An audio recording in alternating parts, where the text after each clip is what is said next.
we've already had a good qualifying session from the Porsche Carrera Cup this morning, and our grid is getting ready to be formed, and we're ready to go racing very, very shortly indeed.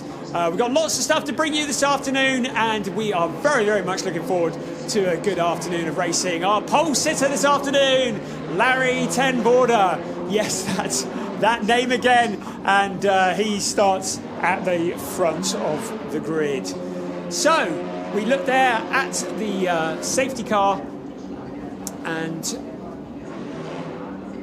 can't quite hear what our interviewer is saying there. We're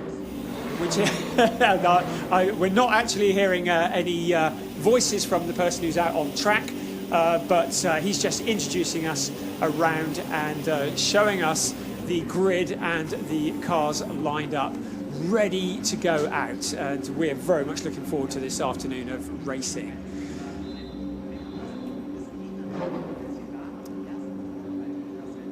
So we just wait for him to finish speaking, and then we'll be ready to bring you this afternoon's excitement. Just looking there at the tyres and the Michelin tyres on the Porsche 911 car, that all of these drivers are using identical cars and putting on some great racing this year. So we just waiting for the grid to form for this afternoon's racing, and ready for the excitement to start. And the cars leave the pit lane out onto the track. You can hear the roar of those Porsche engines as they pull away.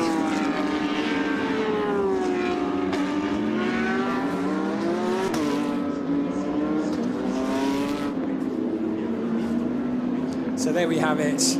Onto this track, the Red Bull Ring here in Spielberg in Austria. The drivers are out getting heat into those tyres and into those brakes. This track is 4.318 kilometres around. It has 10 corners, 7 of them are to the right and 3 to the left.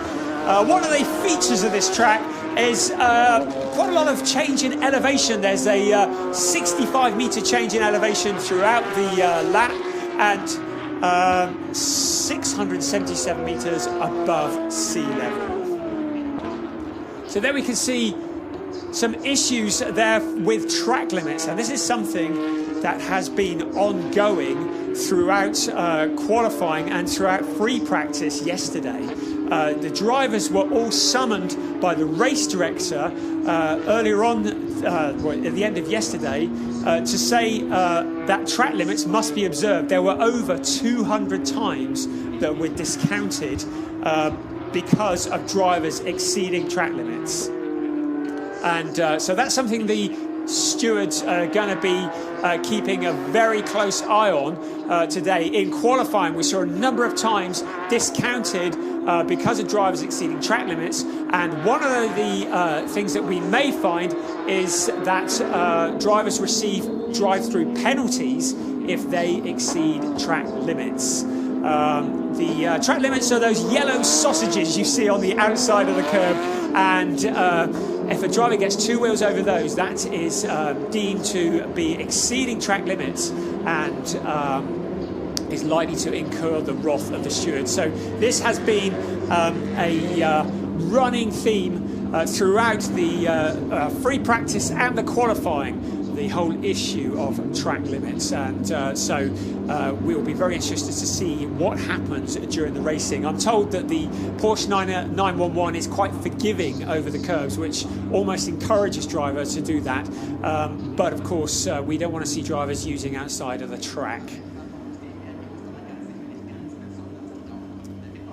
So we just wait now for the grid to form up, and waiting for this race to get going.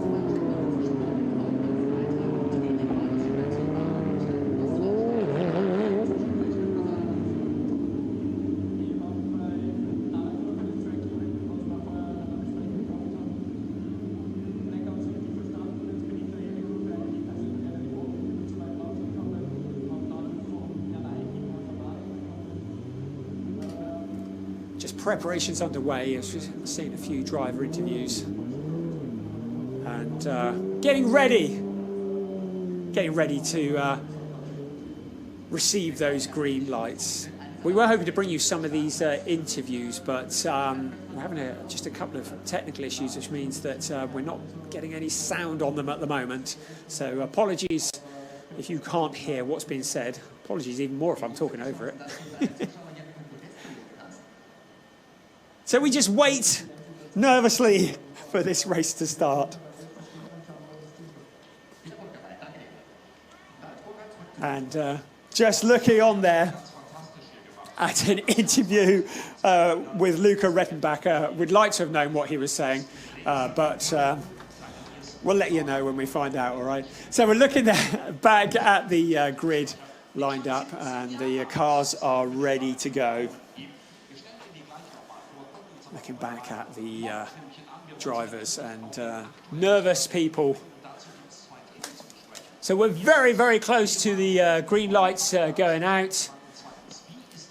So I'm going to take this opportunity because I do think we've got some issues with the sound. So there's the qualifying, and that was Larry ten Voorde getting that pole position that we saw in qualifying.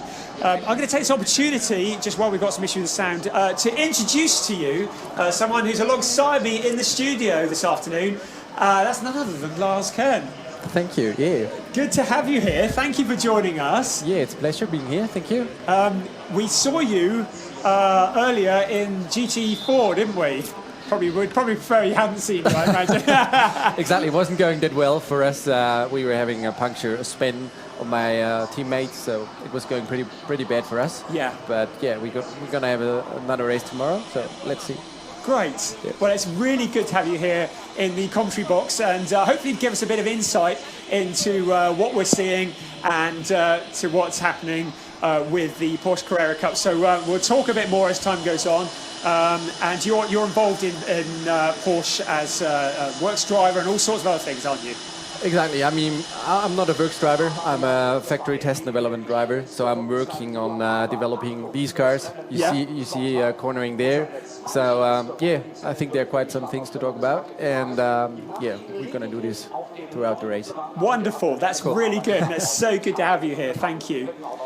So we continue just with our build-up to the race, and we've just seen some images here from earlier on of the cars in qualifying. There's Dylan Pereira in the number 3 car, and he's qualified on the P2 on the grid, and looking forward to some close racing. And of course, Larry ten Voorde, who starts on pole position, has utterly dominated this season so far in 2019 with 3 wins and a second, and he's going to be looking to continue that. Can anybody break the reign of Larry ten Voorde? There you see him there in the number 13 card. Right. Now we've got some vocals. Maybe you can tell us what he's saying, please, Lars. Yeah, they're talking about the track limits again. A quite new topic. Yes. So the black flags they were posting in qualifying. So always when you did like 3 track limits, you had to come in. You had to park your car. The race director told you not to go over the track limits, but it's so simple, because here you can only be fast if you are really, really close to the track limits. So everybody's trying really hard. Yeah. And as soon as you have a little oversteering, you go over. Yeah. Yeah. And do you think there's drivers maybe towards the end of the qualifying session trying it on to hope that the steward didn't see them? I mean, we all learned throughout this weekend that they always see it. So, but at the end of the qualifying, where you're like, it's your last lap, and you're like, okay, I just try it. Exactly. Let's try something at least. And that's what Michael Ammermüller was just talking about. Right. Yeah, Michael was posting the fastest lap time in qualifying. Yes. But because for today, it's the second fastest lap time you post, which is relevant for the qualifying. Right. So that's why Larry is in front. Yes. And that's why Michael Ammermüller is only on P8, I think. Right. Exactly. And then tomorrow, it'll be the timing that vary for tomorrow's grid? Exactly, it's going to be the timing, the fastest lap you posted overall. Yes. And that's then Michael Ammermüller will be on pole position. Great. So that's good insight already. So we're learning as we go along here. It's really good to have Lars with us in the commentary box, going to bring us some insight this afternoon as we look at that grid. How good do all those Porsches look lined up like that? So many cars. I just watched the result of qualifying. We have 20 cars within 1 second. So it's super competitive, and it's so hard to be on front there. But you always see the same names like Voorde, Andlauer, Ammermüller. It's always the same guys in front. So, and it's a 10th here, 10th here. What is it about Larry ten Voorde that has given him those 3 out of 4 wins? Is it that he's lucked into certain things, or is he just a flipping good driver? I think the most important thing with the Cup car is just to drive Cup cars, nothing else. And that's what Larry does since 3 years. So he has the experience, he knows the tracks, he knows the cars inside out. So that's what makes a good Cup driver. As soon as you start to jump around, ABS cars, GT3 cars, going back to Cup cars, you lose that kind of feeling for the brakes. Because this is super important. It's all about the brake. Without it, exactly. That's there's the last half a second is in the brakes. Interesting. Well, that's a very interesting insight, because you do wonder what it is that has given him that real edge over everybody else, as we hear the roar of the cars pulling away from the grid, and we're just sat in a commentary box which is just to the side of the start-finish line, and I've got headphones on and I still can't hear anything. A wonderful roar of all those Porsche 911 engines just bursting into life. Yeah, it's going to be interesting. You're going to see the guys waving a lot, not revving the car too much, or warming the rear. You focus on warming the fronts, because it's quite tough to get up to temperature with the front tires. Rear is not an issue. But especially the brakes and the lockup is really an issue if you have cold tires or not perfectly temperated tires. So this you're going to see now in the formation lap. And for the start, from this year on, you see the cars starting. All of them are starting quite equal, because there's a new function in the car that the car can only rev up to 5,800 RPM. In let's say standing position. So that means all cars, you don't ruin your clutch when you start, or you cannot really ruin it. So that's why since this year the starts are quite similar. In the past you've seen a lot of things going on at starts. I think it became a little easier now. Really? Interesting. So that's something new for 2019. Exactly, because we were a little bit worried about the clutch wear, because the best way to start was like revving up to 8,500 and then just work with the clutch. It's phenomenal force it puts through the car as well. Exactly. Yes. It's not that healthy. So the tyre warming process is underway. You've seen the grid popping up on your screen whilst we've been chatting. Larry ten Voorde on pole position with Dylan Pereira in P2, and Julian Andlauer and the number 27 car is Jean-Baptiste Simonauer on the second row. The 92 of Luca Rettenbacher and Leon Kohler on the next row. And so yes, those preparations are underway as we come back onto the grid, and I imagine that the pole sitter is going to be very keen to make sure that he's not sat with the car stationary for too long while the grid behind him forms up. I think today it's not a big issue, because the tarmac temperature and everything is pretty high, and the brakes and everything heats up the tire and the rim, so I think it's not a big issue for Larry now to wait there. But nevertheless, you don't want to sit there waiting for all the guys to park their cars. Exactly. Yeah, absolutely. So an impressive field of cars. We're waiting for the roar of this lot to pull off. You can see them there ready to go, and it's very, very close to lights out time here at the Red Bull Ring in Spielberg, Austria. We're so pleased you could join us. I'm in the commentary booth alongside me, Lars Kern, who's on commentary duties this afternoon as well. The grid is formed, the green flag is waved to give the all clear, and we are ready to go racing. We're waiting for the 5 lights to go off, and we are go! And it's Larry Tenborn who makes a rocket start off pole position, but Dylan Pereira looking on the inside, and it's Dylan Pereira who almost nabs it at the start. All the cars going wide. Now, I don't know whether that's going to be an issue on the first lap in terms of track limits, but they all got through the first corner, that difficult turn 1, through the kink that is turn 2, and up the hill into turn 3 for the sharp right-hander as Larry Tenborn is in the lead, and he just once again steps off in front. So there you can see him there, and is Andlauer, who started in P3, who has moved his way into second place, but Dylan Pereira coming back at him, taking a look on the outside, door handles rubbing, but no can do, and Andlauer, we got a spinner! We got, oh my goodness, that's a big one.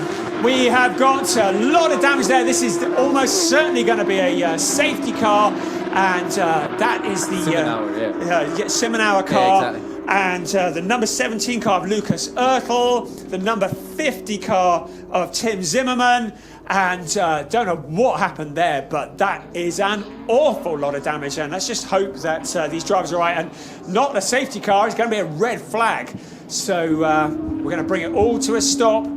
And it's the 88 car as well involved for Reese-Barr. And you can see Tim Zimmerman just clutching his arm there. I don't know if he's hurt himself or whether that is...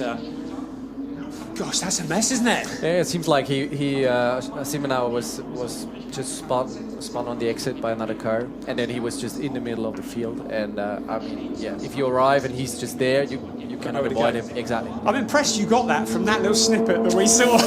Yeah, it's experienced, you see. I imagine the car's going to come to a stop on the grid.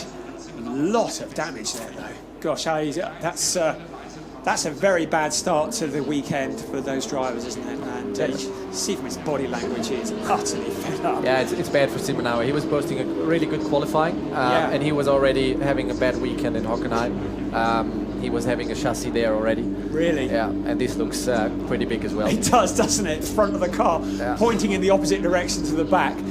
That's not good. And what a mess that is. Yeah, but hopefully, I mean, you see all the guys out of the cars, everybody's all right. That's great, and that's all that matters, really, isn't it? Yeah. Cars can be rebuilt, and really good to see the drivers walking away and uninjured, and that's a big credit, because that was a fairly high-speed crash. I'm looking to see, was that up on turn 7? Yes, no, it was turn 4, going turn into turn 4. Okay. I mean, it's a second gear corner, but you carry a lot of speed.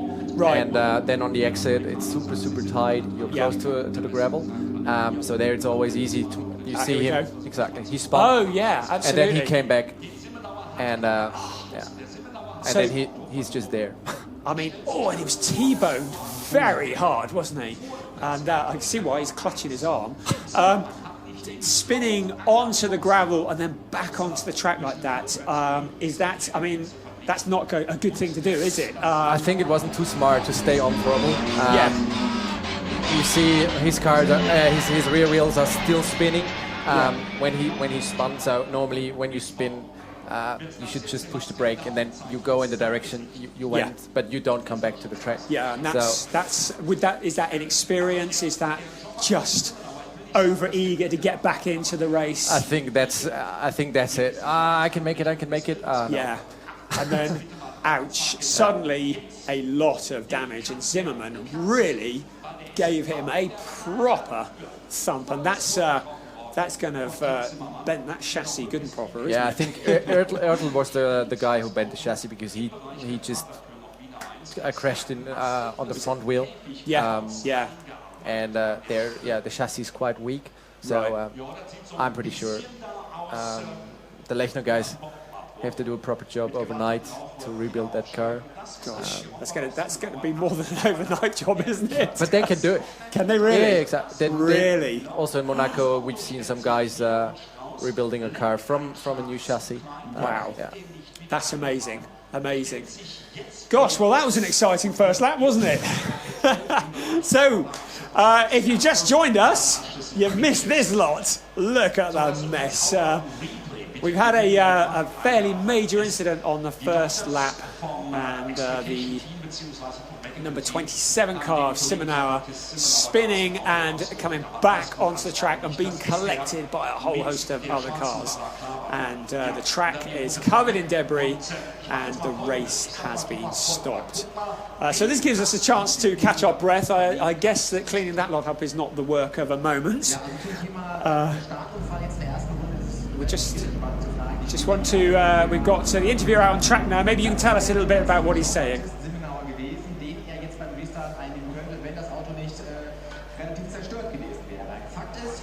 Alles steht wieder so, wie es eben beim ersten Start der Fall gewesen ist. Das heißt, Dylan Carrera hat seine zweite Position.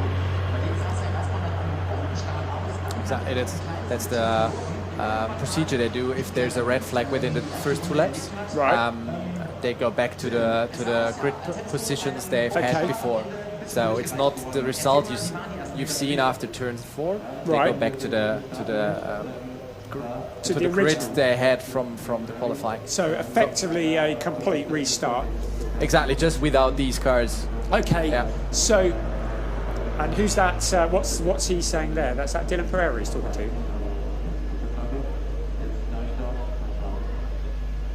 He's not saying too much. Probably not a lot to say. Exactly. Yeah. They're just like, okay, good. We have to do it again. Just talking about the procedure again. Yeah. Okay. That's good because I don't understand any of this. So it's so good. I've got someone to tell me what's being said. Yeah, exactly. And Dylan Pereira is just saying he was unlucky within the last races, and he's pretty happy now after having a pretty bad start. Now being back in P2 again for the restart. It's a second go at it. Exactly. Yeah.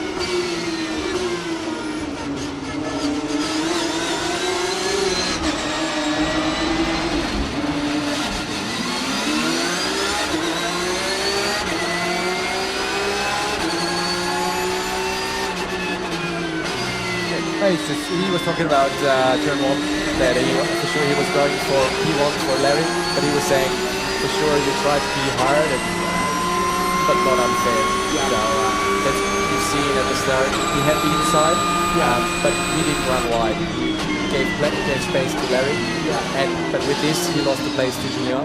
Yeah. So that's why he was a bit unlucky. He had the chance to go for P1, but then he went to P3.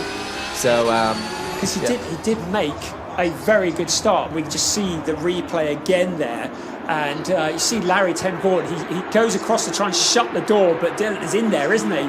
And I thought he was going to come out of the corner in the lead, to be quite honest. But what do I know? No, but because he was on the inside, he was having a pretty bad exit.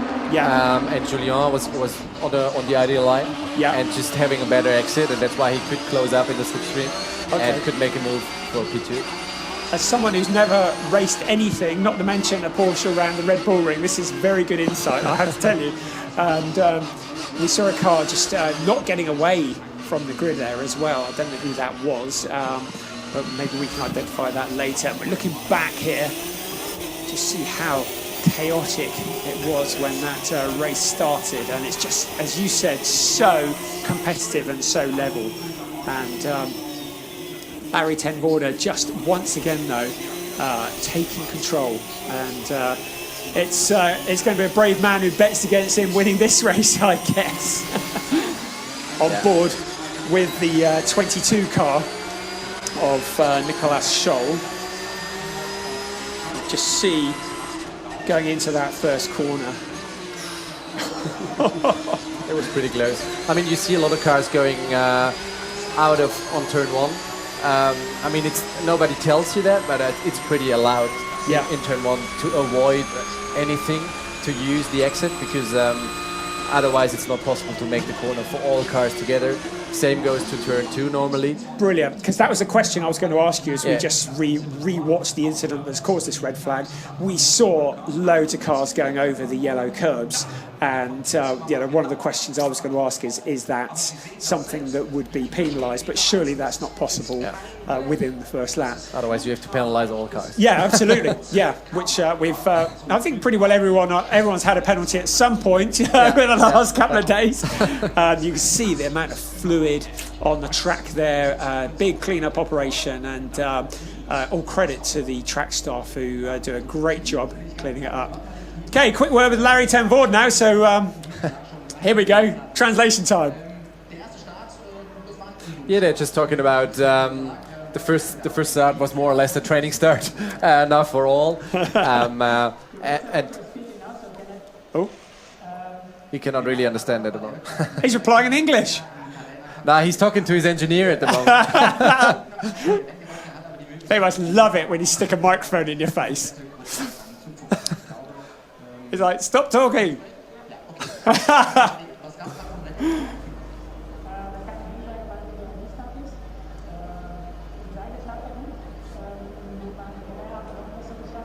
Yeah, he's talking about the start.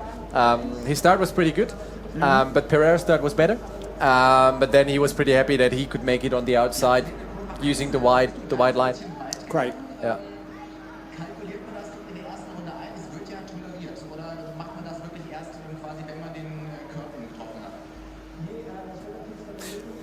Exactly. Now they're talking about the turn one going wide, that it's tolerated to do it. And he also said, I mean, for sure you calculate to do this, just to have the space for more cars on the inside. So just to avoid any situation happening on the inside. Brilliant. I'm so pleased you're able to translate that, because that's really interesting stuff. And we don't normally get that insight. No, that's really, really interesting. I was about to ask you something and I've clean forgotten what it was. No, I was going to ask you about overtaking on this track. Is this classed as a circuit that is difficult to overtake on? Especially going up the hill to turn 3, it's a pretty good opportunity to overtake, because turn 1 is a pretty difficult corner, because you have the inside curb, you have a little bump, you have the exit curb, and if somebody that just having a little mistake, you can make a move on him into turn 3. For the rest of the track into turn 4, there's a little chance as well, but it's normally you have to do it with contact, because it's quite it's not normally it's not nice overtaking into that one, especially in the one make series. If you look at GT Masters, if you have cars with more power but less aero or whatever, maybe it's easier to overtake. But with the cup cars, I think the best opportunity to do it is turn 3, and then from turn 4 on it gets pretty fast. And overtaking in there is, I mean, it's possible, but normally you don't see that too much. No. And then I'm guessing out of 10 onto the home straight, if you've got a good line and you're close. The problem is that turn 1 is a little bit too fast to outbrake a guy. Because you don't see too many overtakings into turn 1 just because of this, because there's only one real line to go through. So you normally don't try to make a move in turn 1. You prepare everything to do it up the hill into turn 3. So this track would be classed as a difficult track to overtake on then, in the grand scale of things. I mean, there's one really, really good opportunity, so that's why, I mean, it's better than, I don't know, Oschersleben, or where it's really like, Oschersleben was hard. Exactly, there is no overtaking, because there's no real chance to overtake, because you only have quick corners and small straights. And then, there's nothing you can do. I mean, the cars, the only things you can do is ride height, camber, toe, and the bars, but all the teams and all the drivers, they're so good at it. I mean, there are no big difference between the cars, so that's why, and also not between the drivers, so that's why you don't see big differences in speed, so it's not possible to overtake without touching or. So it is so close, and you're saying that there's not a lot of advantages and you can get just on setup. You are literally, everybody is level, and that makes it very competitive, doesn't it? Yeah, that's why you always see, I mean, guys like Voorde, Andlauer, Carrera, who are doing Carrera Cup and Super Cup since years. You see them on top.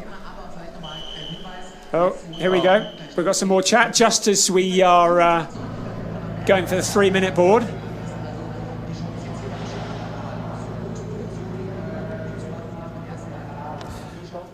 Exactly. They're just saying that the start will be from this grid on, but it's going to be a safety car start.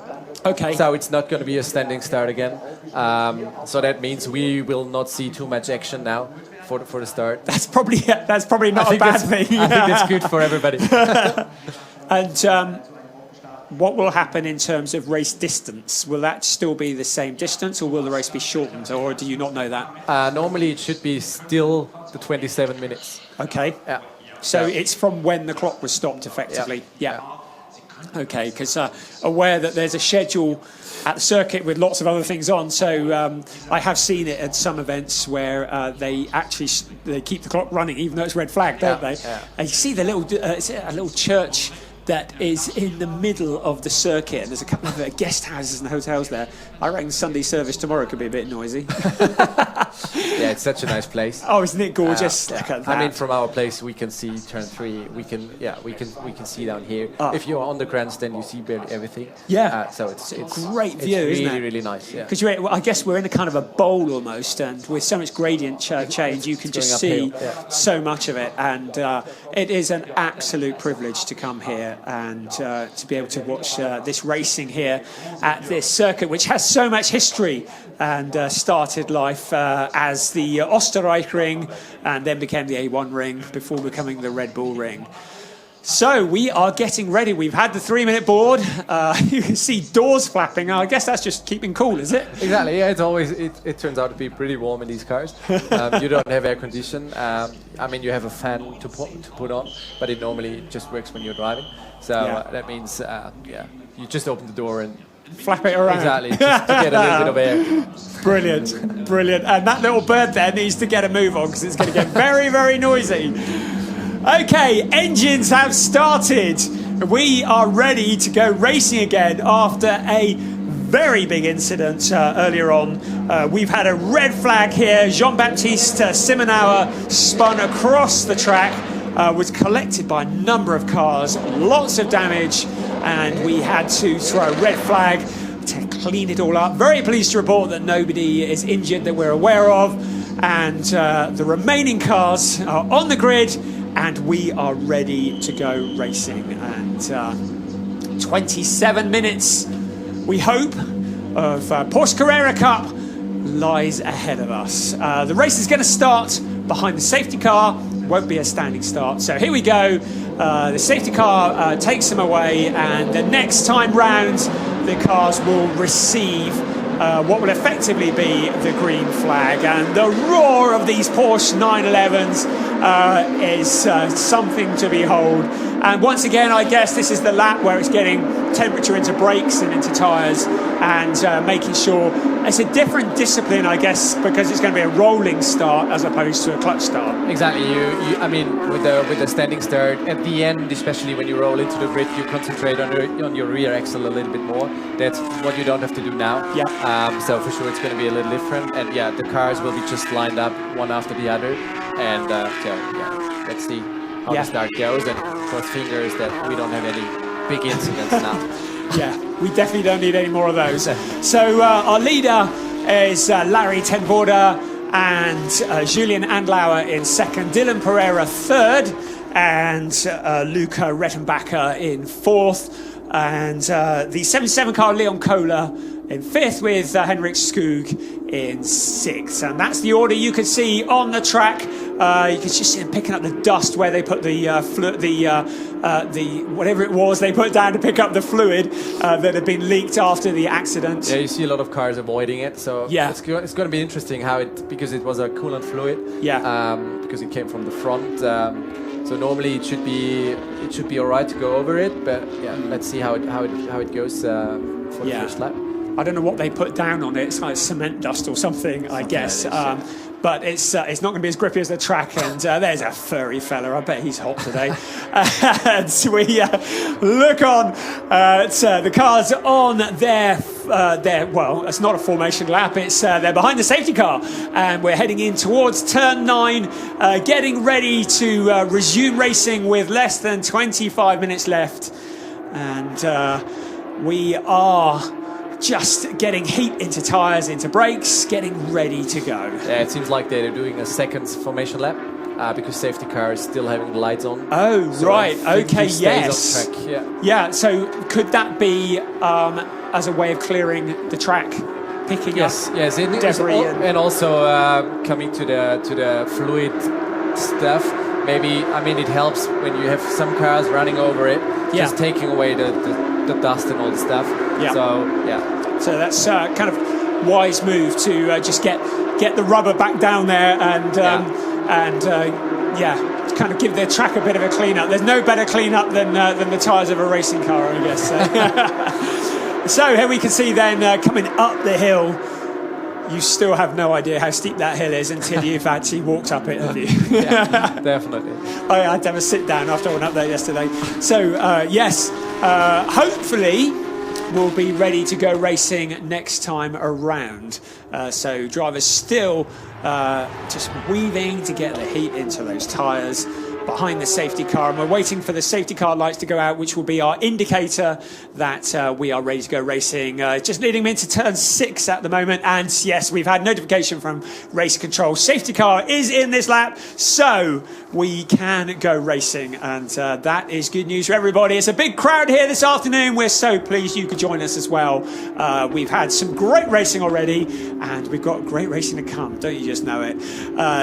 The cars into section 2 of the track, and round to turn 7, and we're gearing up to go green flag. This time around, the safety car pulls away, the lights are off. Now Larry ten Voorde is holding back, just doesn't want to get too close to the safety car, and it's his decision when he wants to nail that throttle and go. It's down to Dylan Pereira to anticipate when that is going to be, and it looks like he's gone. Larry ten Voorde, he's got his foot on the accelerator, and Dylan Pereira has anticipated it quite well, I would say. And so many races won and lost on restarts behind a safety car. But Dylan Pereira has got Larry ten Voorde right in his sights as we see somebody just going out and picking up the dirt. The cars come screaming down the home straight, and Dylan Pereira looking on the inside and the outside. But Larry ten Voorde is holding on to that lead, and now we have Andlauer. Same situation as at the start. Yeah. Pereira was going for P1, and was coming from the outside. Yeah. But then Andlauer took the chance, and now Julien is in a good position. So let's see how they're going to make it into turn 4, and now we really have to see. Yeah, we really have to see how they manage the coolant fluid stuff. Yes, because that's about where they're about to hit, and we've got Luca Rettenbauer who has a bird's eye view of it. This is the corner, and it's interesting, he tucks right back in onto the inside there. Doesn't look like there's an issue with fluid on the track, does it? So it's Andlauer and Pereira who are side by side. Great racing from these two drivers, don't you think? Yeah, you cannot overtake into turn 6 on the outside. No one's told him that. I think this was pretty clear that Dylan would close the door. Yeah. Yeah. But Julian, he's just being very punchy here on the restart of this race. We see another car competing further back, and it's just so even, isn't it? So level, this playing field. Yeah, I think also this was Julien just did was already a track limit, so we have to keep an eye on this. Right. Where we see, because normally if you have 3 track limits or 3 times track limits, you have to have a drive-through. So let's see how this is going to affect the race. But yeah, for the moment everything looks pretty clean and good. And a drive-through in this race. And we've got another one. Oh, dearie me, the 66 car of Andreas Szczepanski. Szczepanski, if I pronounced that right. Yeah. Who has got a front wheel that is not pointing in the right direction. And he is off. It looks like he is fairly safe. So I don't think... And we've got... I'm identifying cars here, right, left and centre. Yeah, Pereira is making a move, or trying to move on 1040, and Andlauer just lost the place to Rettenbacher. So he was pretty aggressive at the beginning, but it seems like with being that aggressive, he lost a little bit of momentum. And now we also see Köhler trying to make a move on him. But I just said I think it's not possible to overtake it to turn 6, and we see Julien. And it happens. Exactly. Absolutely. Great job. It's wonderfully competitive, and we can see Larry ten Voorde under immense pressure from Dylan Pereira, and really good to see that he's not just clearing off into the distance. What a battle we have for the lead, and what a battle we have for third place, and the cars just in a big row here. There's nobody who is escaping down the road, and we have yellow flags waving, and I'm wondering if that is for the stranded car that we saw earlier, as Dylan Pereira takes another look on the outside of ten Voorde, tucks back to the inside. Is what you said before. It was never going to work. It's about putting the pressure on, I guess, isn't it? Exactly. Yeah, he's trying to get a good position for turn 3 up the hill. But it's, for me, it seems like that Larry. Oh, and is he? Sorry he's to just interrupt. covering. No, he's just. I thought that. It doesn't work on the outside. Yeah. Can you tell I've never driven around here? Goodness, does it show? But maybe Julien shows us something else. So here we go, the first 3 there in your shots, and Julien Andlauer looking racy as well, and he is close right up on Dylan Pereira, who just takes another look on the inside of Larry ten Voorde. Ten Voorde, though, he's just putting the car exactly where he needs to put it, isn't he? Yes, for me it looks like a little bit that 1040 is maybe a little bit low on tire pressures. You think so? To be prepared for the end. Then Carrera looks super strong for the moment, so maybe he started a little bit higher just to be there for the beginning. Same like Julien.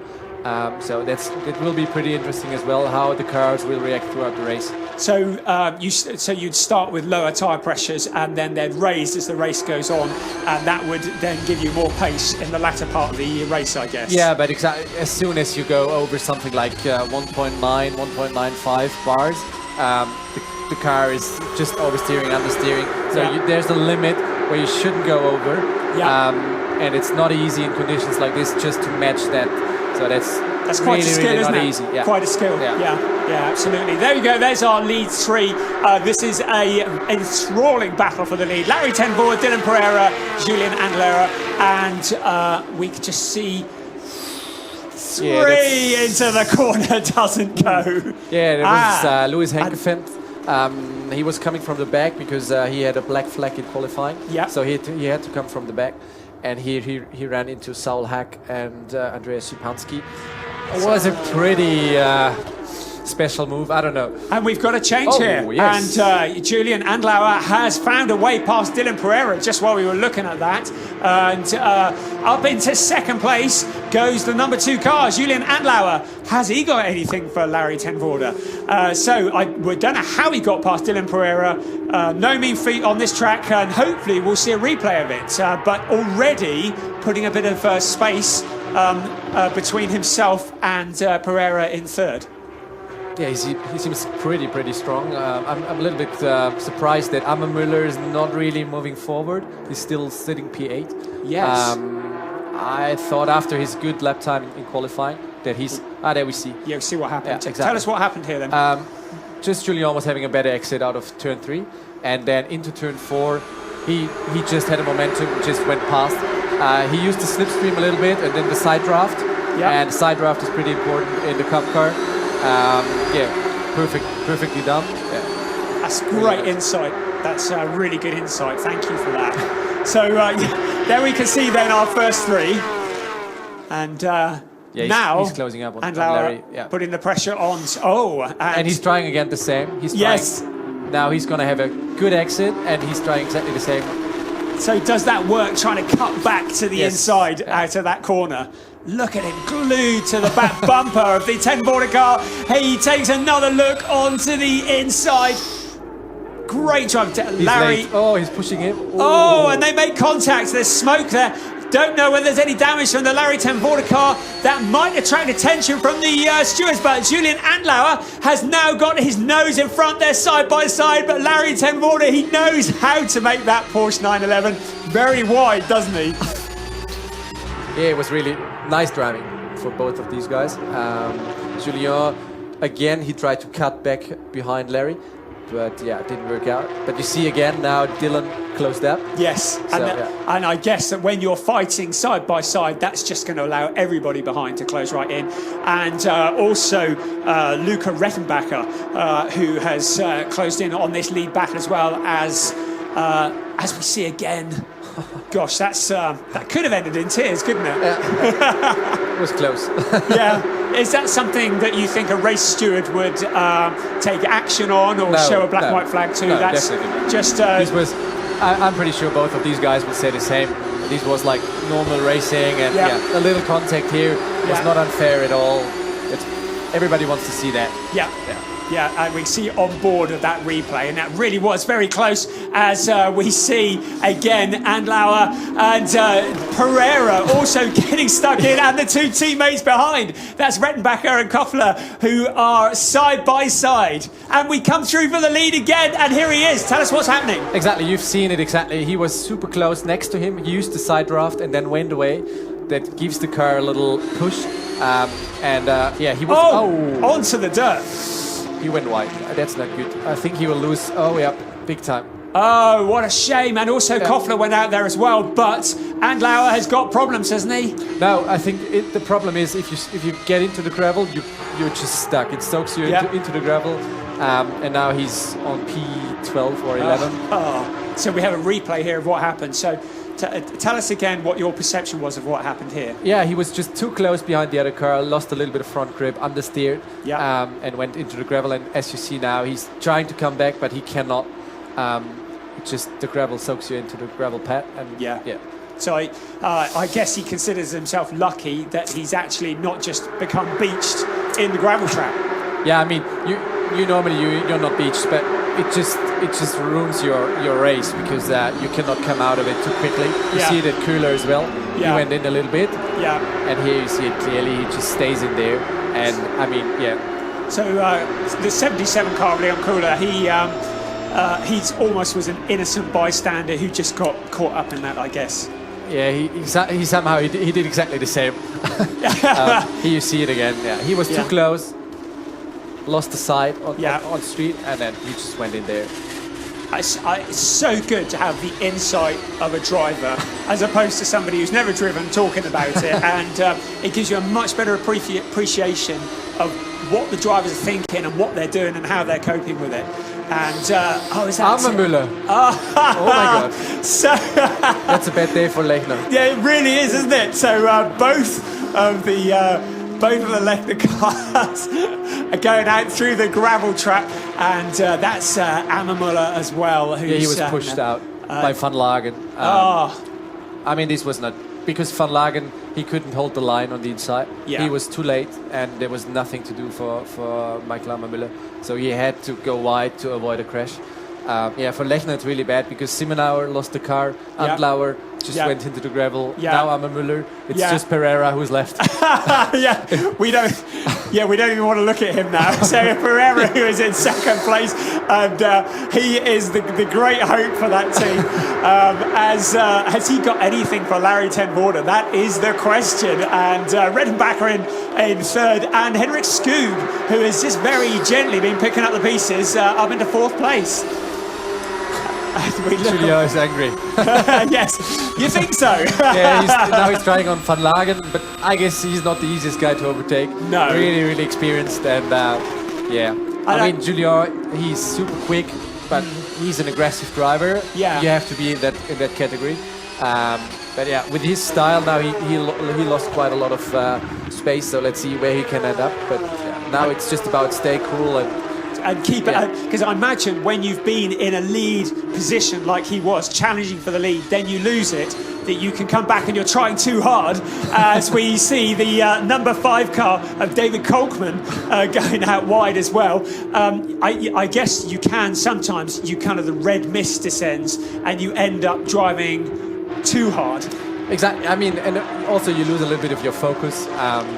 Because you are angry and maybe still thinking about the situation you had before, but then it's just to focus on the race again. I mean, he's still now in P8 fighting for P7, so it's still good points, and he's a Porsche junior in his second or third year, so he should focus on on the championship. Yeah. So let's see how he does, and I'm for sure he's that's Miller had to stop. yeah, that's not looking good for Mikael Müller, is it? It's a really bad year for him in Carrera Cup. In Super Cup he's doing really, really good, but in Carrera Cup, Really? Yeah. he got collected in Hockenheim, and really bad for him. Yeah. Okay. So we continue now. Yes. Carry on. Yeah, it's Skog trying to move on Rettenbach again. He's trying to cut back. Yeah. But it was pretty well done by Rettenbacher because he slowed down on the apex a little bit, so he couldn't come to the inside. So he's fine for the moment. So Larry ten Voorde continues in the lead as we watch that battle, and there's Skog putting the pressure on Rettenbacher again on that, and just using everything they can think of to get through. And Rettenbacher, he knows just how to keep that 20 car behind him, doesn't he? So there we see that's the battle for the final podium position. Luca Rettenbacher and Henrik Skog, and they are very close together. At the front, Larry ten Voorde has a gap over Dylan Pereira, which is looking again at contact. But this was the fight for the M championship. Was Stefan Reykhoff trying to move on Carlos Rivas? But it was just, as I said, into turn 4. If you try to overtake, normally it's with contact, and if you do it wrong, you spin yourself. Yes, you can see despair. It's Christy Duber, that, isn't it? And you see the despair in his face. He's animated at the best of times, and yes, clearly very frustrated by the events. That's a great shot. And then you can see the first 4 cars all together. The first 2 just maybe pulled away a bit, and just have a listen to what Müller has to say. Yeah, he's just saying that in his opinion, Jaap van Lagen should be disqualified for that because he was just running into him. As I said, it was not really. He was on the outside and he was clearly ahead, and then he just went into him. Okay.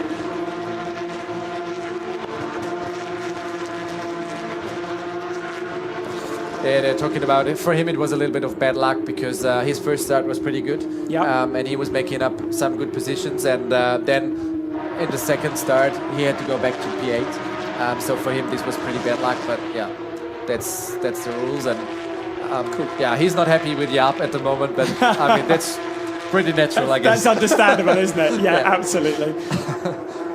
Good, thank you for the translation on that again. That would have been just me sitting there trying to guess what he was saying. So, a lot of drivers going really wide on that corner and pushing that the track limit there. You can see them really going wide, can't you? Yeah, in the last corner it's okay, because if you are too wide, you end up understeering, so you lose time. So everybody's trying to go wide, but not too wide, right? Because then you just lose time. So.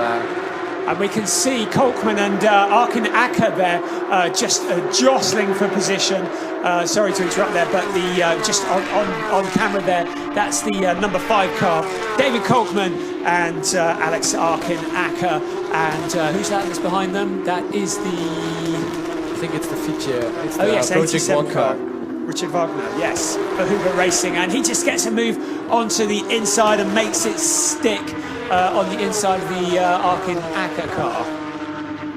So that's another position made, and that is quite a long way back. That's just battling for 15th and 16th place there.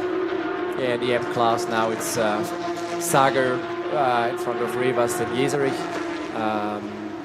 So yeah, they're quite at the end of the field, but yeah, I mean, they're doing an amazing job coming here. They're amateurs, not paid racing drivers. Yeah, coming here, being in that competitive field. So hats off to these guys, because yeah, I can tell you it's pretty tough. I did some races in Porsche Carrera Cup Australia 2 years ago. Yeah. And it wasn't too easy, to be honest. Yeah, you don't say. As we see the number 9 car of Jaap van Lagen, who went hideously wide, and I don't think he gained an advantage out of that, did he?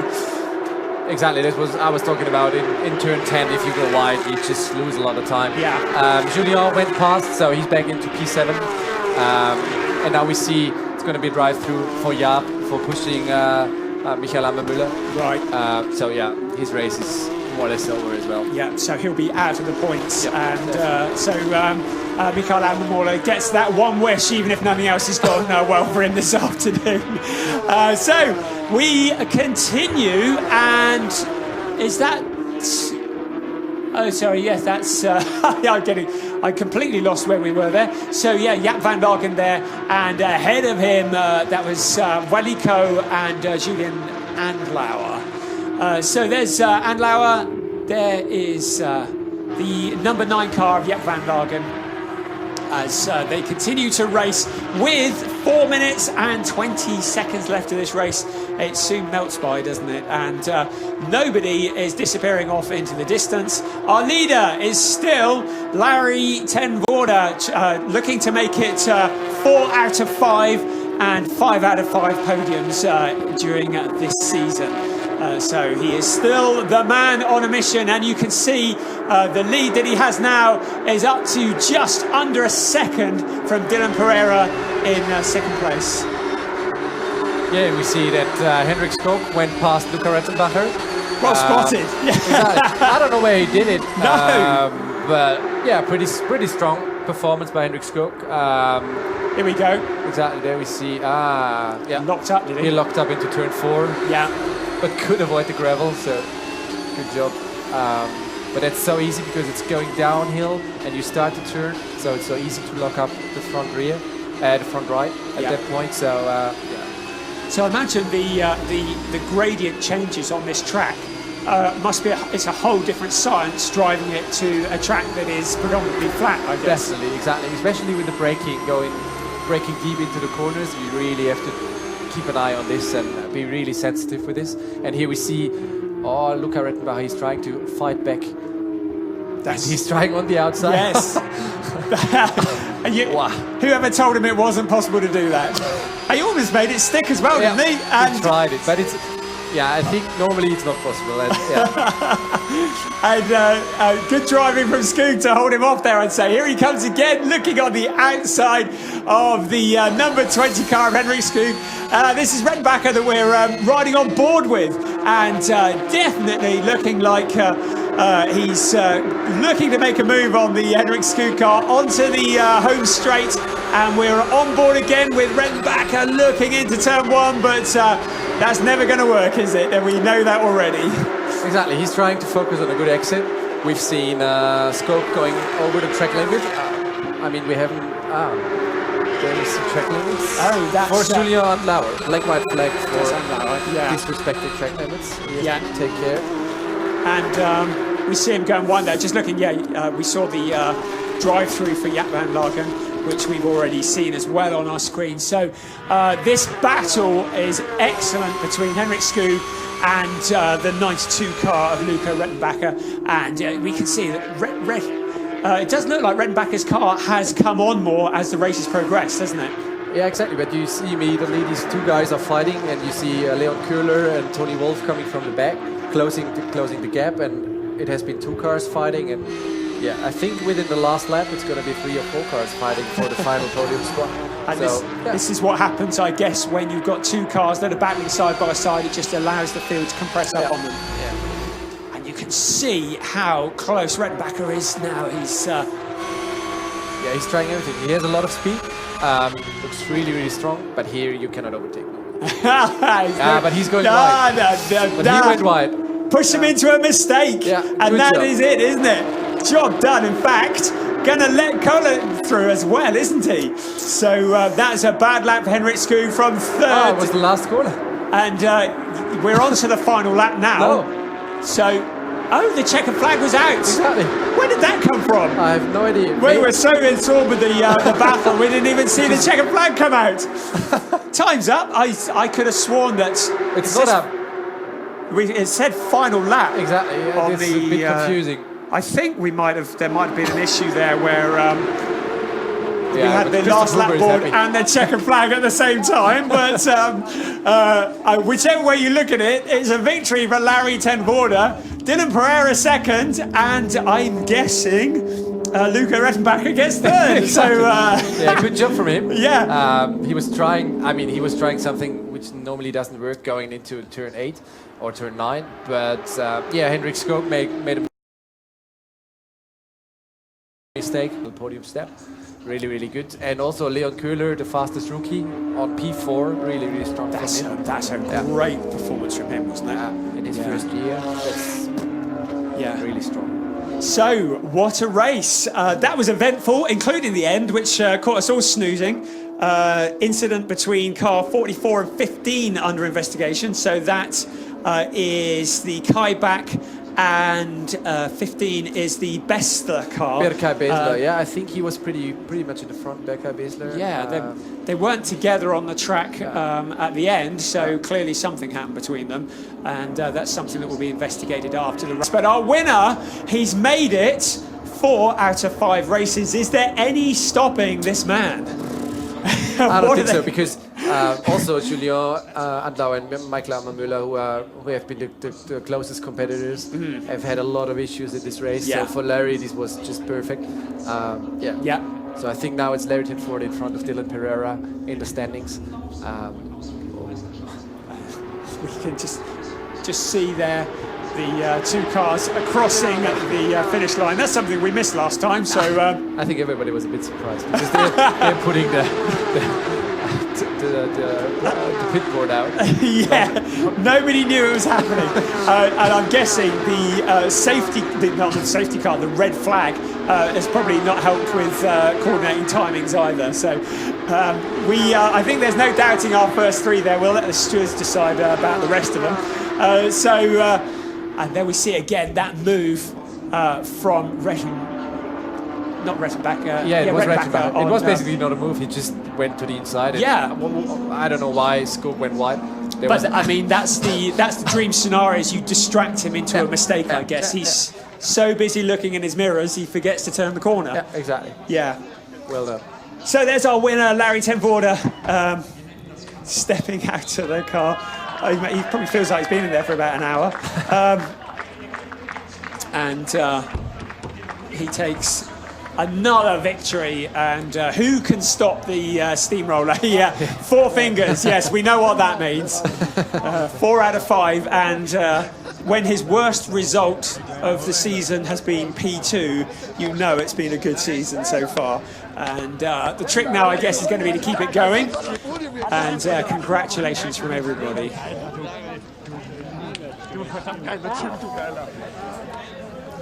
So we're back in Parc Fermé and interview with...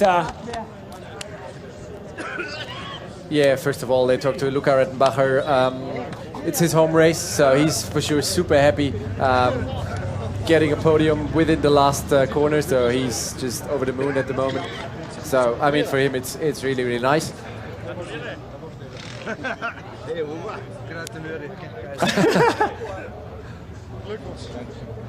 Yeah, his car was really, really good. That was what we've seen as well. His speed was really, really nice. But his tires have been pretty at the end, have been done. And then the last move on Skoog worked out, and yeah, he's super happy. Brilliant. I can't tell you how good it is having someone translating this for us. It's wonderful, because it's just good insight, and it's straight from the drivers, so that's wonderful. Brilliant. There you see the first 3 cars there from up above as we get ready for the podium. Right, who are we talking to now then? I can hear voices. Richtung Podium, weil da geht's wohl in wenigen Augenblicken weiter.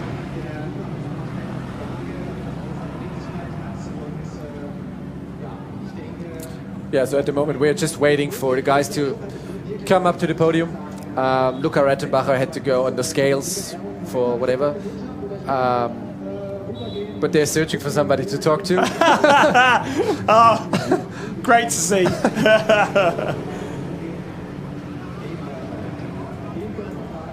Yeah, they're starting to talk about Walter Lechner. I think he's not too happy. No.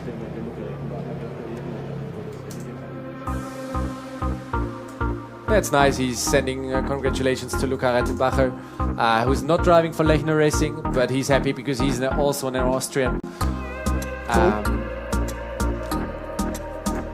Yeah, same to Larry Tenforde. Yeah, he's happy with a second place for Dylan Pereira. Cool.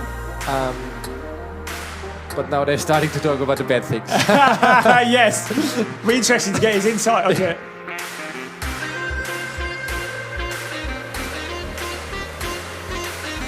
Exactly, that's what I was talking about as well.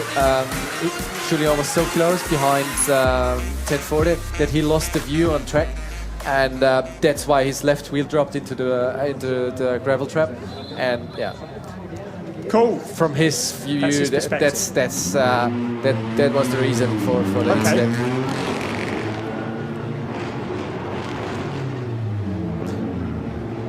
Yeah, they're talking about the incident between Van Lagen and Ammermüller.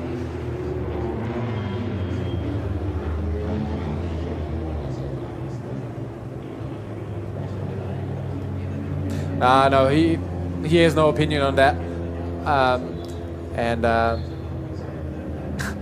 he's just saying he knows Jaap, and he's saying it with a smile. So what's not being said is probably saying more than what is being said. Exactly.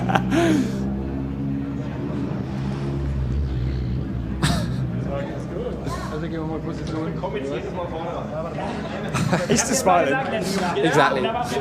He's just talking about prize money and stuff for Jaap van Lagen. Is he really? Exactly. So, there's going to be no prize money for Mr. van Lagen today.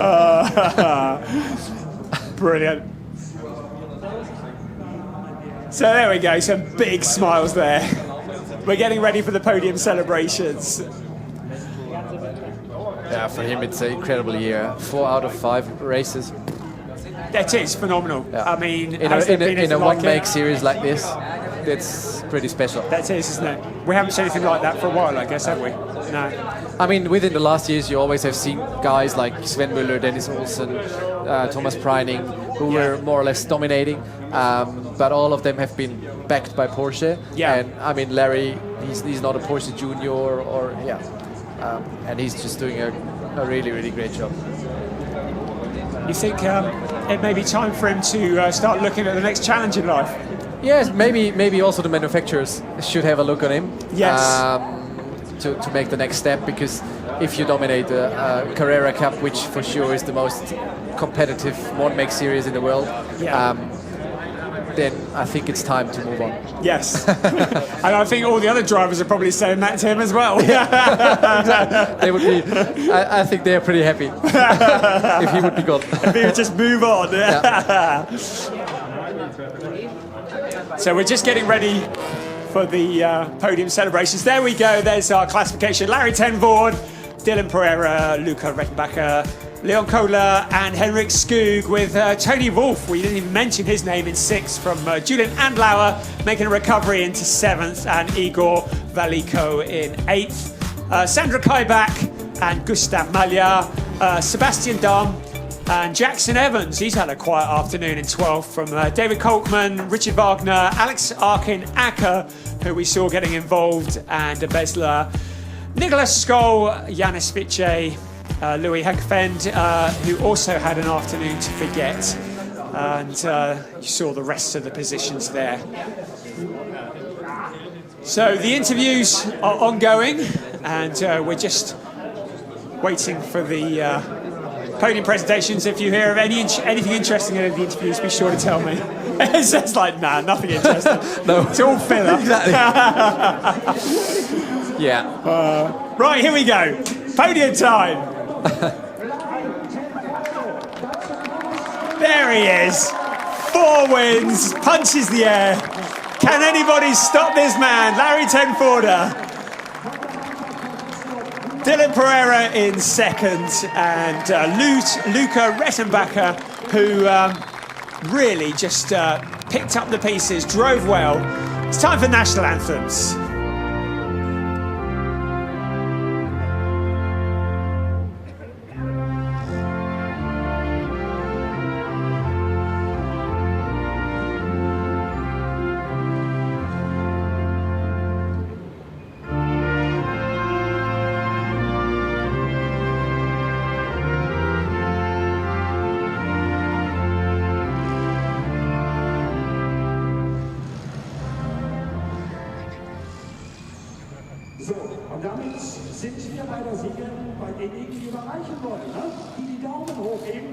So, national anthem done. Time for the trophy presentation.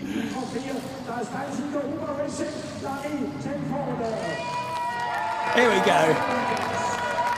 First place position. Nice Red Bull trophy.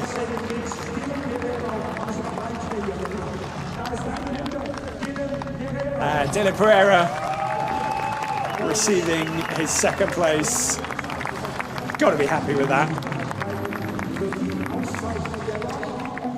And the man who made the most progress, really, Luca Redenbacher. Great race. And he just drove a mature race, and he drove with his head and really thought about what he was doing and forced the mistake and got that podium.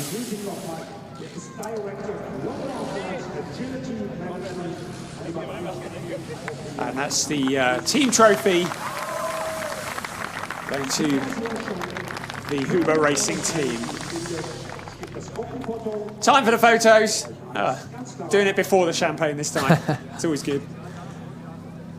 And good race. And tomorrow, the grid is shuffled up. So we've got it all to play for. Exactly. We have to look at this. I think Michael Ammermüller will try to fight back tomorrow. Yep.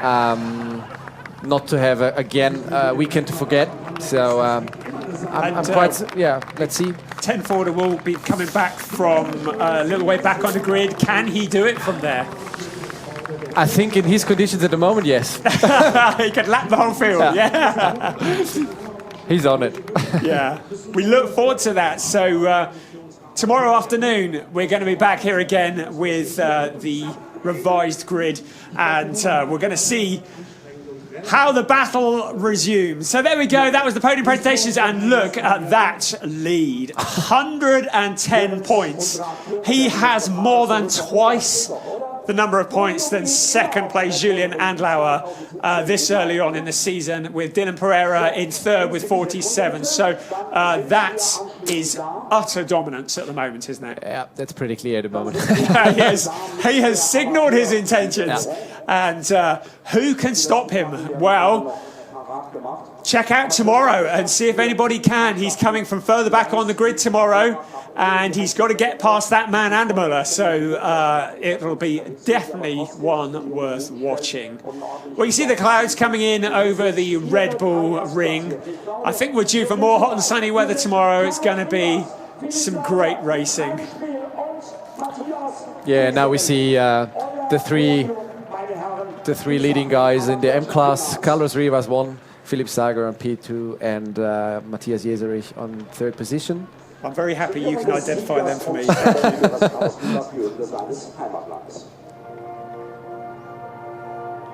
And it's national anthem time again. Exactly. Whatever. I think it's the first time for Mr. Sager to be on the podium. He's pretty relaxed. He's like, yeah, whatever. What are we doing next?